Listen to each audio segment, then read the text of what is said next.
Buenas tardes a todos. Mi nombre es Luisa Fernanda Echeverri, residente del segundo año de Ginecología y Obstetricia de la Universidad Libre.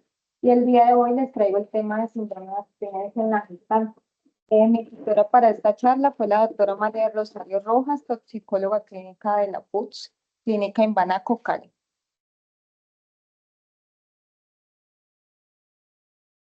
Bueno, entonces en cuanto al contenido que vamos a ver en la charla, entonces vamos a ver algo a manera introductoria, entre eso la definición, algo de epidemiología, algo de terminología, pues para entender posteriormente el contexto de lo que vamos a hablar de los síntomas y el tratamiento, patrón de consumo, la clasificación de los síndromes de abstinencias, vamos a ver qué sustancias lo generan, porque no todas las sustancias psicoactivas pues ocasionan este síndrome. Vamos a hablar algo del diagnóstico, del tratamiento, algo muy corto del síndrome de abstinencia neonatal y para culminar algunas conclusiones. Bueno, entonces en cuanto a la definición, tenemos que el síndrome de abstinencia hace referencia pues a todo ese conjunto de signos y síntomas que aparecen tras la interrupción de la administración habitual de una sustancia psicotrópica. Y este término de acá habitual hay que tenerlo muy en claro porque pues no va a ser lo mismo una paciente que consume ocasionalmente, ya que no va a ser síndrome de abstinencia cuando se genera esa suspensión brusca, a alguien pues que consume la sustancia todos los días. Entonces hay unos síntomas como en común que vamos a encontrar en todos los síndromes de abstinencia y otros específicos, que los que son comunes a todos son la diaforesis, la taquicardia, la hipertensión y la ansiedad. Y en algunos casos, pues se puede presentar también fiebre, vómito y diarrea. Hay que tener en cuenta, pues, porque este síndrome de abstinencia es muy importante cuando uno ve el contexto como materno-perinatal, ya que, pues, más que consecuencias para la madre, va a tener consecuencias, pues, a nivel fetal. Entre esas y las que más han descrito, pues, son el desprendimiento prematuro de placenta, la restricción del crecimiento intrauterino, el parto pretérmino, la muerte fetal y el síndrome de abstinencia neonatal, pues, que es algo que vamos a hablar brevemente, pues, más adelante. Bueno, entonces en cuanto a algunos datos epidemiológicos, pues a nivel mundial se estima que más o menos del 5 al 10% de las mujeres embarazadas pues consumen alguna clase de sustancia ilícita durante el periodo de gestación. A nivel de Estados Unidos, más o menos en el 2022 se documentó que el 7,5% de las embarazadas pues reportó consumo de alguna droga ilícita durante el embarazo, siendo la más común el tabaco, seguida por el alcohol, la marihuana, los opioides y pues con menor prevalencia, pero aún así se presenta de los estimulantes.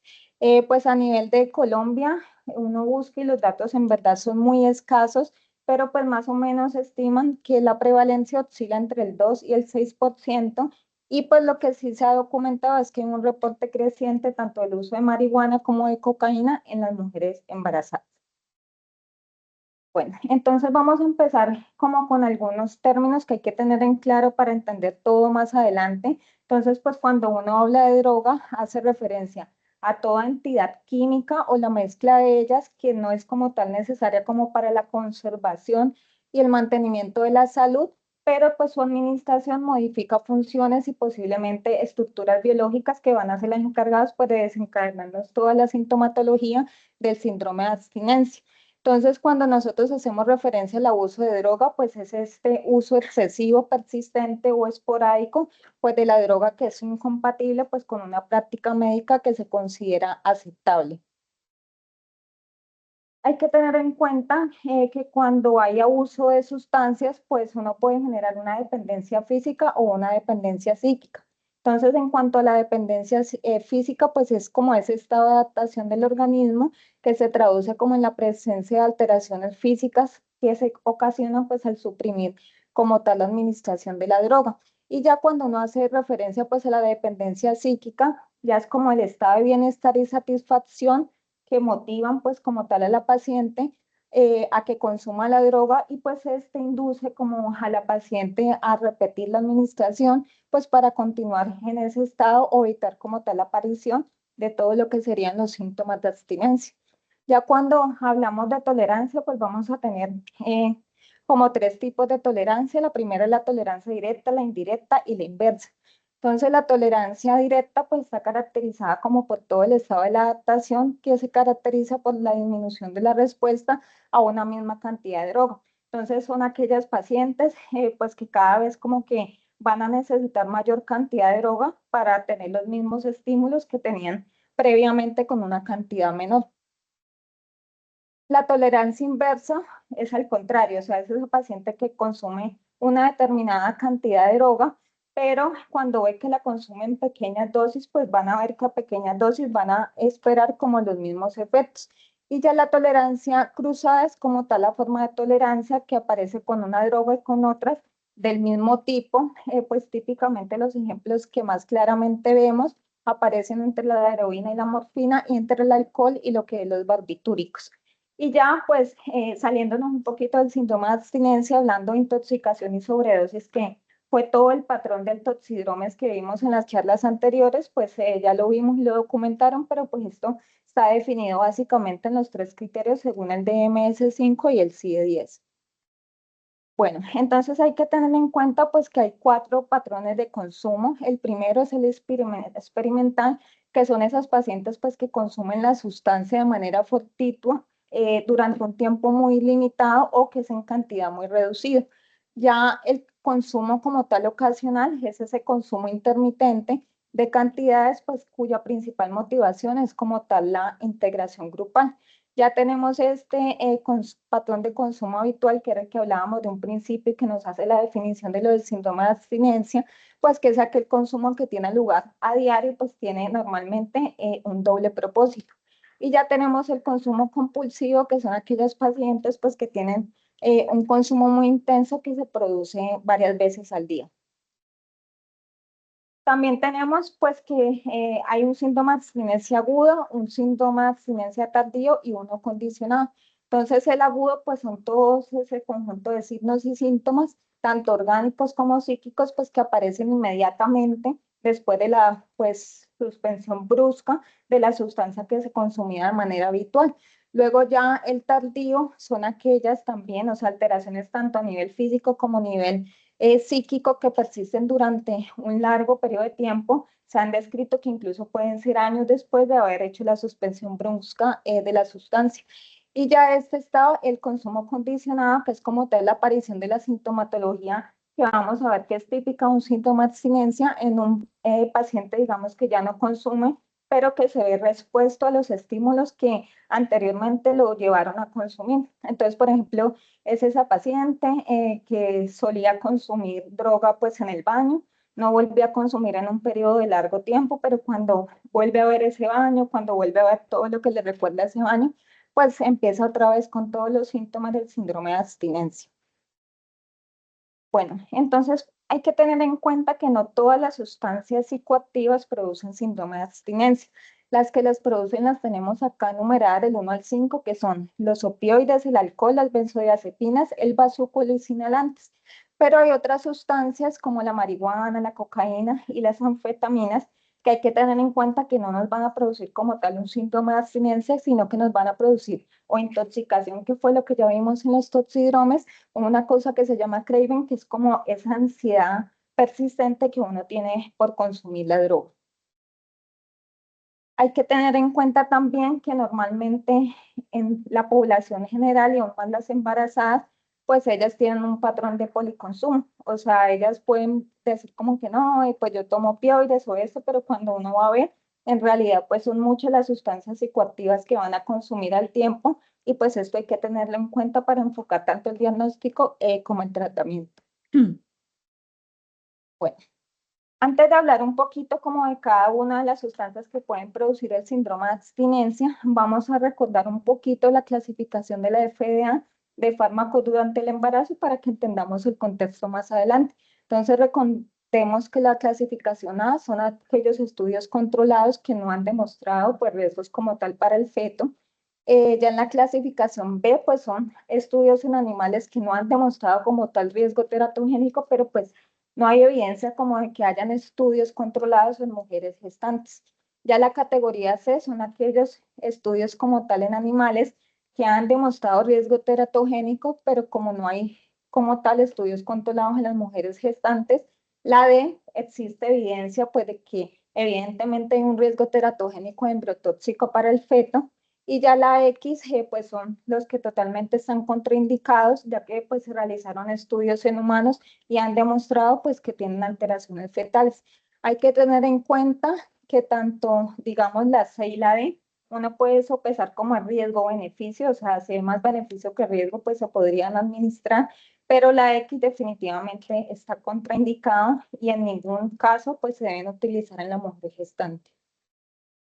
Bueno, entonces vamos a hablar un poquito de los opioides, pues ya vimos anteriormente que hay 4 síntomas pues que son inherentes como a todos los síndromes de abstinencia, que pues son la hipertensión, la ansiedad, la taquicardia y la diaforesis, pero cuando uno tiene un síndrome de abstinencia por opioides van a haber otros síntomas pues que lo van a orientar a uno de que se puede tratar de esta sustancia. Entre ellas pues está la rinorrea, la hipersecreción salival, la hipersecreción lacrimal, la midriasis, las mialgias, los escalofríos, la deshidratación, la pilorección, el desequilibrio ácido-base, y incluso hay casos que se han descrito que estas pacientes pueden llegar a sufrir episodios de 5. Entonces, cuando uno habla del síndrome de abstinencia por opioides, pues existe esta escala, que es esta escala de COS, que nos va a clasificar ese síndrome en leve, moderado, moderado, severa o severa. Y dependiendo pues, de la clasificación que uno le dé, pues así mismo uno va a tener el enfoque tanto del diagnóstico como del tratamiento. Entonces, pues esta escala básicamente consta de 11 parámetros, entre pues los que están la frecuencia cardíaca, la presencia de escalofríos, de temblores, la presencia pues de migrasis, de miosis. También algo muy importante que ellos hablaban ahí y que está documentado en esta escala es como tal el dolor a nivel de las articulaciones o los huesos, y había que tener en cuenta pues que si previamente esa paciente tenía una historia de un dolor crónico pues que la llevaba como a consumir opioides, pues se tenía que hacer esta escala con cuidado. Entonces, esto todo nos va a dar un puntaje del 0 al 4. Esto se suma y pues nos va a dar acá la escala para clasificación de la severidad. Entonces, cuando uno habla del tratamiento del síndrome de abstinencia a opioides, pues el primer fármaco es la metadona. Entonces, la metadona es una categoría C según la clasificación de fármacos de la FDA. Su dosis inicial pues se debe administrar más o menos de 10 a 30 miligramos vía oral en la primera dosis. Entonces, como ya vimos la escala, pues una vez a paciente cuando le da la primera dosis debe realizarle otra vez la escala, y si estos síntomas permanecen ya sea en modalidad moderada o severo tras las 2 a 4 horas de la administración de la primera dosis, se deben añadir otros 5 a 10 miligramos adicionales. Hay que tener en cuenta pues que la dosis máxima es de 40 miligramos y que uno posteriormente pues para hacer como el proceso de mantenimiento en estos pacientes debe ser más o menos entre 60 y 120 miligramos días. Si bien pues la metadona pues vemos que es categoría C y como ya habíamos visto pues uno solamente la debe utilizar cuando definitivamente los beneficios superen los riesgos para la gestante, tenemos pues que han habido múltiples ensayos aleatorizados que dicen que el uso de la metadona en el síndrome de abstinencia a los opioides pues mejora mucho el pronóstico materno-fetal, ya que alivia los síntomas de la abstinencia, estabiliza la materna, evita recaídas y pues previene efectos adversos fetales que ya vamos a ver más adelante, por tal como el síndrome de abstinencia. Otro tratamiento que se ha descrito pues, para el síndrome de abstinencia opioides es el tratamiento con la clonidina, que es un agonista alfa-2 adrenérgico.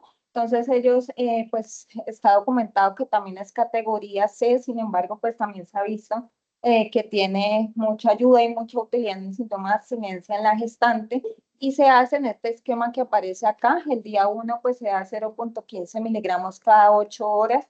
Luego el día 2 y 3 de 0.15 a 0.3 miligramos cada 8 horas. Luego se va bajando la dosis a 0.075 miligramos cada 8 horas. Y ya pues a partir del día 5 sería 0.075 miligramos cada 12 horas. Bueno, en cuanto a la abstinencia, el síndrome de abstinencia secundario a la ingesta de alcohol, pues tenemos que los criterios están definidos por el DSM-5 y pues se clasifica básicamente, son 4 los criterios que uno tiene que tener en cuenta. Entonces, la primera, pues, es que haya una interrupción o una reducción de un consumo fuerte y prolongado de alcohol y que posterior como a la suspensión brusca haya pues aparición posterior, puede ser en horas o días de dos o más de los siguientes síntomas, que pues era la hiperactividad autonómica, el incremento del temblor en manos, las alucinaciones o ilusiones táctiles, auditivas o visuales, náuseas o vómitos, agitación psicomotriz, ansiedad y convulsiones tónico-clónicas generalizadas. También era importante tener en cuenta pues que todos los síntomas que se presentaran según este criterio anterior, pues que producían, digamos, alteraciones clínicamente significativas, pues que deterioraban como la calidad de vida, tanto social como laboral como personal de las pacientes. Y también era muy importante tener en cuenta pues que estos síntomas no fuesen debidos a otra enfermedad médica, y que no se explicara por otro, ya sea trastorno mental, incluida la intoxicación o síntoma de abstinencia por otras sustancias que las pudieran ocasionar. Además de los cuatro síntomas pues, cardinales que se presentaban inicialmente en todos los síntomas de abstinencia, algo que caracteriza mucho a estos pacientes son estos tres síntomas de acá, que son alucinaciones visuales, temblores, convulsiones o el delirium tremens. Para hacer como la estadificación de la severidad del síndrome de abstinencia alcohol, tenemos esta que es la escala CIWA, que pues evalúa estos, entre ellas las alteraciones táctiles, las auditivas, las visuales, la presencia o no de cefalea, náuseas y vómitos, sudor, agitación, la orientación y funciones superiores, la ansiedad y el temblor. Entonces, esta, al igual que la otra, pues hay unas que tienen una clasificación del 0 al 7 y pues según uno haga la suma de eso, pues se va clasificando en leve si es menor o igual a 8, en moderado si es de 9 a 19 o severo si es mayor o igual a 20. Esta clasificación de acá pues también va a tener utilidad tanto en el seguimiento como en el tratamiento del síntoma de abstinencia por alcohol. Entonces, pues, ¿cuál es el tratamiento estándar para el síndrome de abstinencia por alcohol? Las benzodiazepinas, pues estas tenemos que son categoría D según la FDA. Sin embargo, pues es lo que vimos anteriormente, o sea, el beneficio siempre sopesa a riesgo que puede ocasionar como tal en la gestante.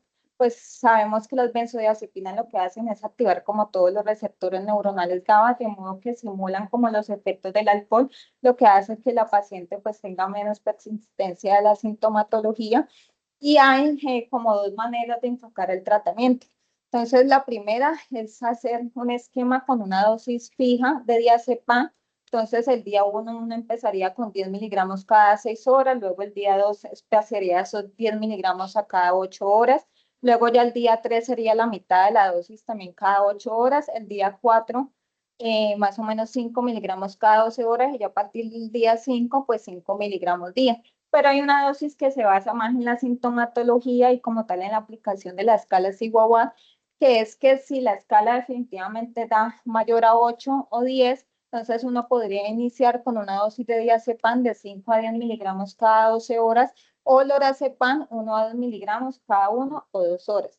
Entonces, uno, la idea es que haga la evaluación de estos pacientes cada 12 horas, le repita la escala y si la escala pues llega en algún momento a estar menor de 10, pues ya se podría culminar el tratamiento, si no, pues se debe repetir las dosis que están acá. Otro tratamiento que ha mostrado eficacia pues, en el tratamiento del síndrome de abstinencia alcohólica es la tiamina. Esa básicamente tiene su efectividad en que previene la encefalopatía de Wernicke, que se caracteriza como tal por oftalmoplegia con nistagmo, por ataxia y por confusión. Pues la tiamina sí tenemos que es categoría A, y su administración se puede hacer de vía intravenosa o intramuscular, 300 miligramos cada día durante 3 a 5 días, y pues ya continúa la dosis de mantenimiento que sería 100 miligramos días, pues hasta completar como tal las 2 semanas de tratamiento. Bueno, en cuanto a las benzodiazepinas, como tal del síndrome de abstinencia por benzodiazepinas, entonces tenemos que el mecanismo por el que lo provocan, pues es que se potencian el neurotransmisor GABA, lo que hace pues que aumente la actividad excitatoria del glutamato, y esto ocasiona pues ante su consumo crónico una hiperexcitabilidad del sistema nervioso central. Hay que tener muy en cuenta, y ahorita lo vamos a ver en el diagnóstico, que es muy importante preguntar pues qué clase de benzodiazepina está consumiendo la paciente, porque eso también nos va a enfocar el diagnóstico y el tratamiento. Las benzodiazepinas de corta acción, que son aquellas que tienen una vida media menor a 6 horas, como el midazolam y el triazolam. Las de acción intermedia, que tienen una vida media entre 6 a 24 horas. Y acá tenemos pues lo que es el alprazolam, el lorazepam, el temazepam y el oxazepam. Y ya las que son de vida media larga, que son mayores a 24 horas, como el diazepam, clonazepam, flurazepam y el clorazepam. Entonces, bueno, ¿qué sintomatología pueden presentar estos pacientes con síntoma de abstinencia a la benzodiazepinas? Pues también depende si son síntomas leves, moderados o graves. En la parte leve, pues vamos a tener que es una paciente que va a estar con ansiedad, con insomnio, irritabilidad, temblores, cefalea y dificultad para concentrarse. Ya cuando esto pasa a moderado, pues va a haber presencia de sudoración, náuseas, palpitaciones, mialgias y hipersensibilidad sensorial. Y ya en pacientes pues con síndrome de abstinencia por benzodiazepinas graves ya va a haber tanto convulsiones como psicosis como alucinaciones y delirio. Cuando uno tiene una paciente que nos viene diciendo que consume benzodiazepinas, uno tiene que tener en cuenta los factores de riesgo que la van a hacer más predispuesta pues a sufrir el síndrome de abstinencia. Entre eso pues está el uso prolongado, que en algunas literatura lo describen mayor a 4 semanas, en la otra pueden hablar que incluso en pacientes que lo consumen mayor de 12 semanas podría ser un factor de riesgo, que sean benzodiazepinas de vida media corta, pues que se haga una suspensión abrupta, pues que sin que se haya hecho como todo el proceso de la reducción progresiva, o en aquellos pacientes pues que tienen otras comorbilidades psiquiátricas o que consumen otras sustancias psicoactivas. Entonces, aquí también hay una escala, que es la escala CWB, que también pues nos ponen estos parámetros de acá. Entonces, entre ellos pues están como tal lo que uno observa a nivel del examen físico de manera objetiva, que son estos tres primeros de acá, o lo que ya la paciente al interrogatorio pues reporta. Entonces, esto también pues va a dar una escala de puntaje. Entonces, si da un puntaje de 1 a 20, va a ser un síntoma de abstinencia leve. Si es de 21 a 40 va a ser moderado, de 41 a 60 severo y de 61 a 80 pues muy severo. Entonces, ¿cuáles son las recomendaciones para el tratamiento? Pues primero, pues, cuando una paciente gestante pues nos venga documentando que consume benzodiazepinas, uno pues no le puede decir como que no tiene que consumir de inmediato lo que está tomando. Siempre se debe hacer una reducción progresiva de la dosis, porque se ha visto que la suspensión abrupta es incluso peor que siga pues consumiendo por un periodo de tiempo. Toca sí o sí cambiar como de benzodiazepinas de vida media larga antes pues de hacer como tal la reducción, y siempre tener en cuenta pues que esas pacientes van a tener unos síntomas bastante molestos del síntoma de abstinencia. Entonces uno debe tratar estos síntomas, porque si no pues la paciente va a abandonar todo el proceso de desintoxicación. Entonces, cuando tenemos pues una benzodiazepina como para hacer el tratamiento es el diazepam. Entonces acá nos hacen como una equivalencia de que, por ejemplo, el alprazolam 0,5 miligramos pues equivaldría a 10 miligramos de diazepam. 1 miligramo de lorazepam equivaldría a 10 miligramos de diazepam. 0,5 miligramos de clonazepam también equivaldría a 10 miligramos, y ya el triazolam de 0,25 miligramos pues sería la dosis equivalente a lo que uno consideraría de los 10 miligramos del diazepam. Entonces, ¿cómo se debe hacer la reducción? Entonces, por ejemplo, ella nos dice, no, pues vengo tomando el alprazolam. Entonces, uno primero pues debe cambiarlo a la benzodiazepina de vida media, que es el diazepam. Entonces, por ejemplo, si ella nos dice, no, pues yo vengo tomando 1 miligramo de lorazepam, de alprazolam, perdón, entonces la dosis equivalente serían 20 miligramos de diazepam. Y entonces uno le empieza a dar y cada 2 semanas le va ajustando la dosis. Entonces, si usted empezó con una dosis de 20 miligramos, entonces a las 2 semanas evalúa a la paciente pues que no tenga síntomas como de severidad por la escala que les enseñé anteriormente, y se va haciendo como la reducción progresiva aproximadamente del 5 al 10%.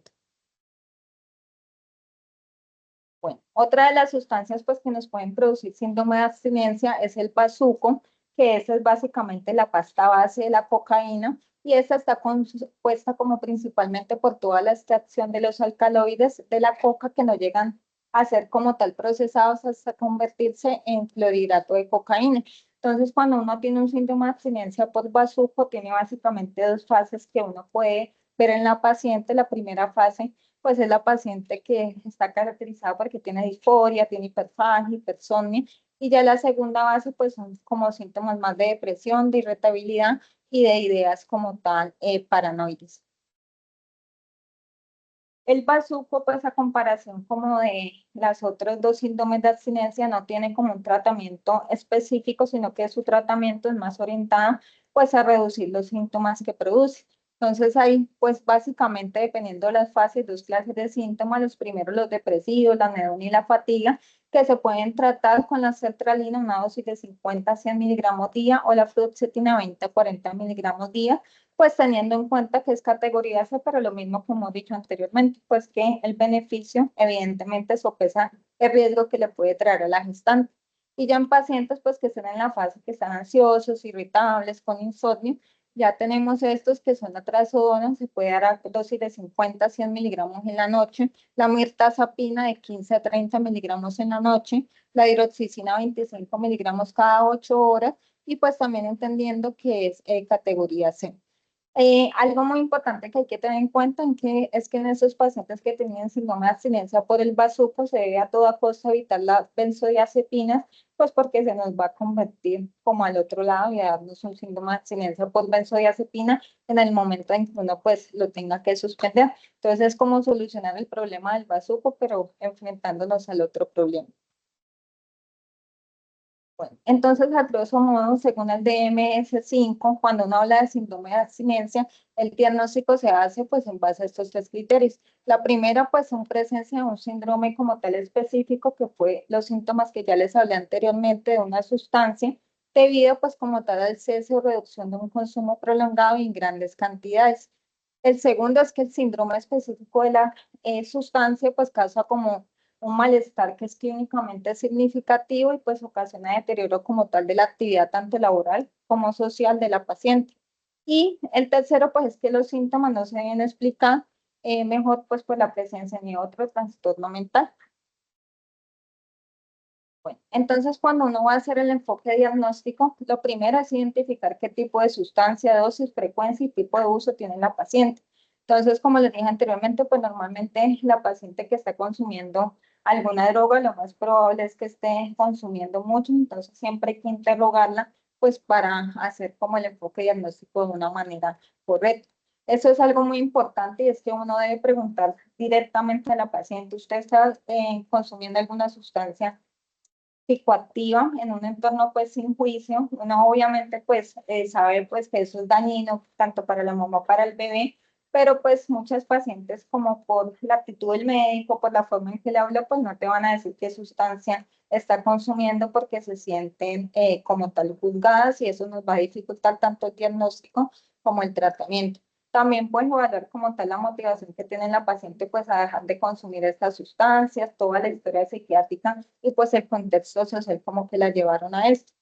En cuanto a las pruebas ya diagnósticas, tanto de laboratorios como imagenológicas, pues tenemos el tamizaje toxicológico en orina, pues que nos puede servir de cierta utilidad pues para determinar la sustancia que puede estar provocando el síndrome de abstinencia. Algo que hay que tener muy en cuenta es que sí o sí requiere la autorización de la paciente. O sea, uno no puede llegar a una paciente y hacerle el tamizaje toxicológico y ya no, o sea, requiere que la paciente dé autorización. Y ya pues para clínicos generales de hemograma, función renal, función hepática, siempre toca hacer una ecografía obstétrica pues para evaluar el bienestar fetal. Y hay que hacer, pues ya que vimos que para cada síndrome hay unas escalas, pues la idea es que uno haga eso, tanto como para el diagnóstico inicial como para hacer seguimiento al tratamiento. Cuando uno habla del tratamiento, entonces van a haber unos principios generales, un soporte general y ya como tal el tratamiento específico que fue el que hablamos anteriormente. Entonces, en cuanto a los principios generales, pues primero hay que evitar como tal la abstinencia brusca, lo que les había explicado, o sea, uno no puede hacer que una paciente suspenda de manera abrupta la sustancia psicoactiva que está, sino que tiene que ser un proceso por el riesgo de lo que ya habíamos visto, que es el aborto, el parto prematuro, el sufrimiento fetal, incluso pueden llegar a convulsionar. Establecer progresivamente pues el tratamiento de una manera supervisada. Esas son pacientes pues que hay que seguirlas en el tiempo y no decirles como que no, usted tiene un síndrome de abstinencia opioide, tómese la metadona y vaya, sino a esos pacientes toca hacerles controles regulares. Siempre priorizar el bienestar materno-fetal de forma equilibrada. Si uno ve, pues hay muy poquita evidencia en los artículos, en los libros, como que nos hablen de la seguridad o de la eficacia de estos tratamientos, pues durante el embarazo, pero lo que les expliqué, o sea, si uno va a ver, la mayoría de tratamientos son categoría C, pero pues si uno va a ver el riesgo-beneficio, siempre va a predominar el beneficio.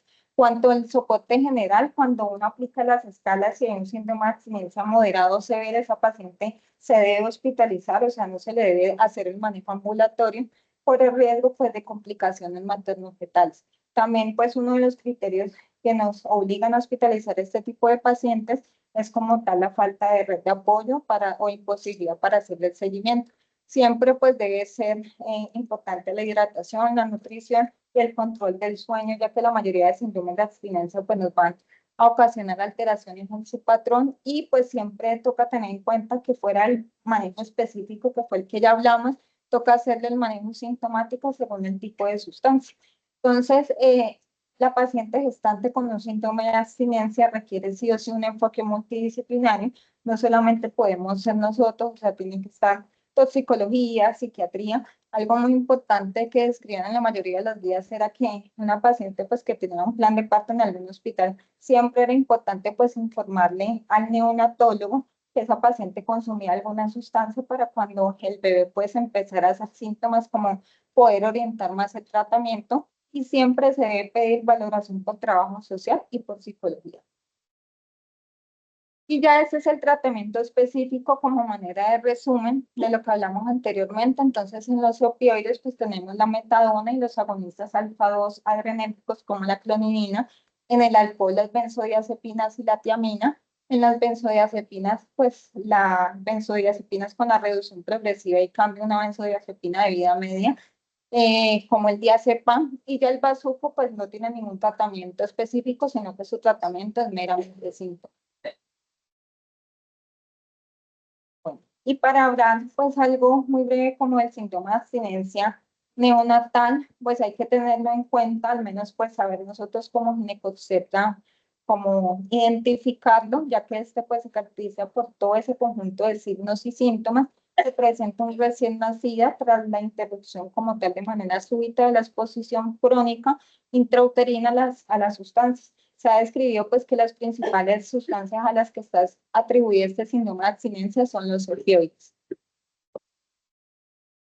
Entonces, ¿cómo es como toda la cascada fisiopatológica que nos puede llevar a un síndrome de abstinencia neonatal? Entonces, pues tenemos que toda esta exposición crónica intrauterina que tiene el feto a los opioides hacen que estos pues se unan a los receptores MIO y creen una dependencia física. Entonces, cuando el bebé nace, pues ya hay una interrupción súbita como la administración de esa sustancia al nacer, hay un cese abrupto como tal del suministro, lo que ocasiona que haya como toda una disregulación a nivel del sistema nervioso central.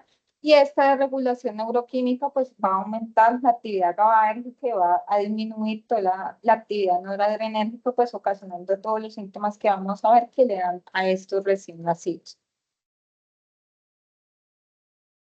Entonces, entre la sintomatología principal que vemos en estos neonatos, pues a nivel neurológico, son bebés pues, que van a estar irritables, con llanto inconsolable, con temblores, incluso en estadios muy avanzados pueden llegar a presentar convulsiones. A nivel gastrointestinal, pues van a presentar vómito, diarrea, una succión que es desorganizada, incluso pueden presentar pérdida de peso. A nivel autonómico, pues van a tener sudoración, fiebre, taquicardia y describen que también pueden incluso presentar estornudos de manera frecuente. Van a ser pues episodios también de taquipnea.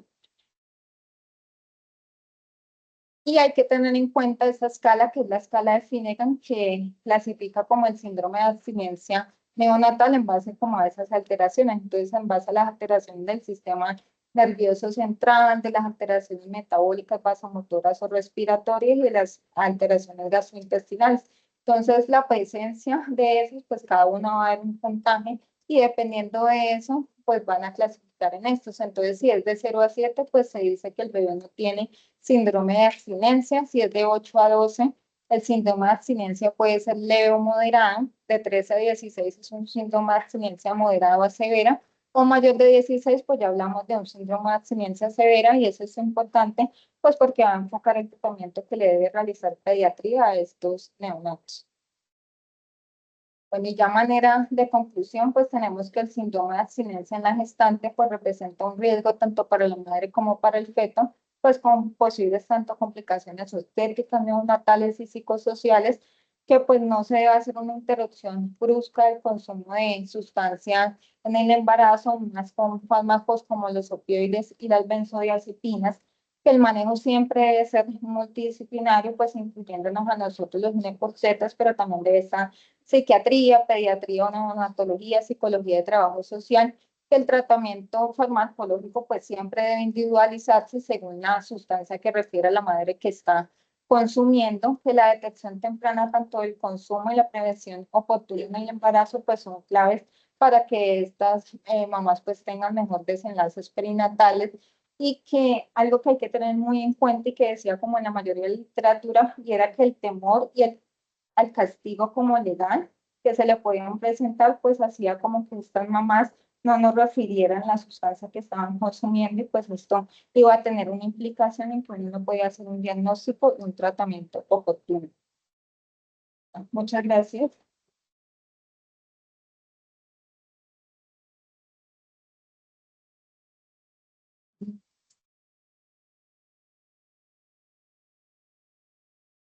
Doctora María de Rosario. Sí, señora,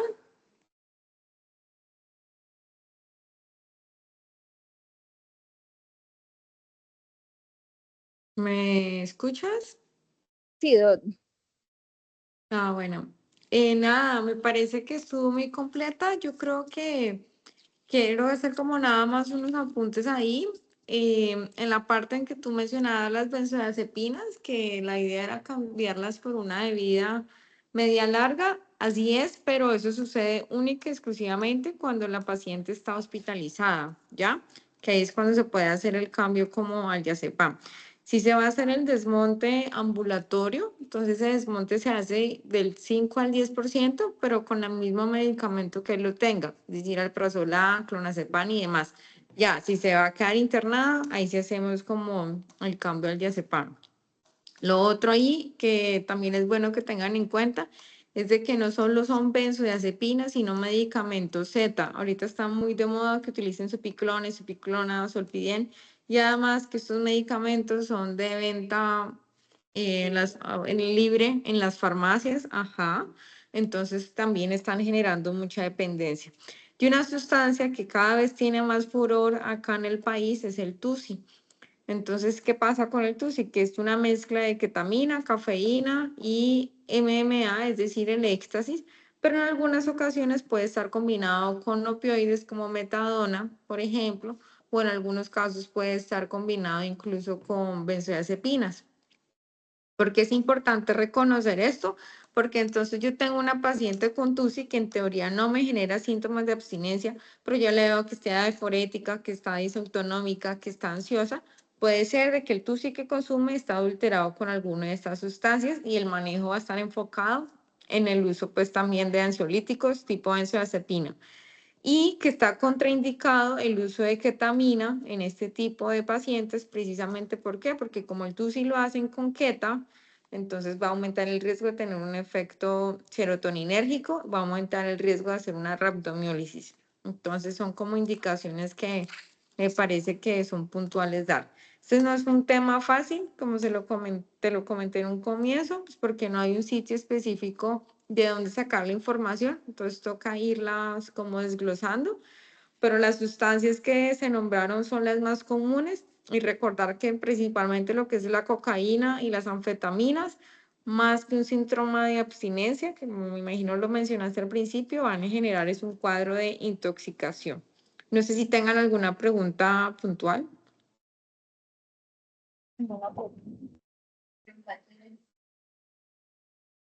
En el auditorio no hay preguntas. ¿Hay alguna pregunta en las personas que están conectadas? Doctor Milton, doctor Ángel.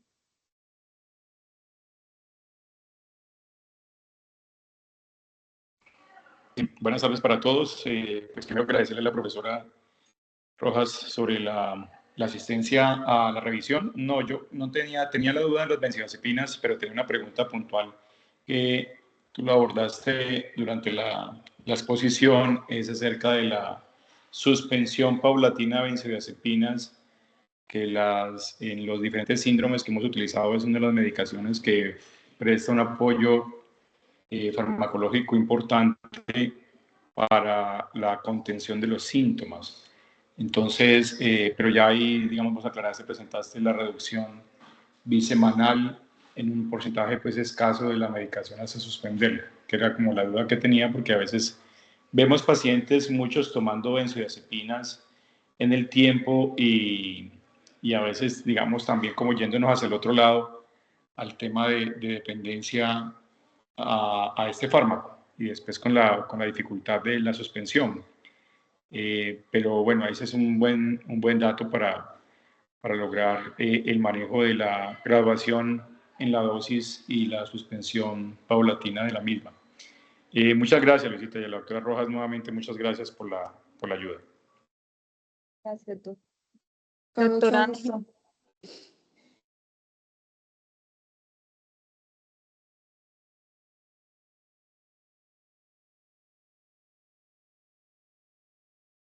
Bueno, ya no hay más preguntas en el auditorio ni en los que están conectados. Entonces damos finalizada la gran sesión del día de hoy. También pues todo el módulo de toxidromen. Doctora María Rosario, muchísimas gracias por la asesoría. No, con muchísimo gusto y nada,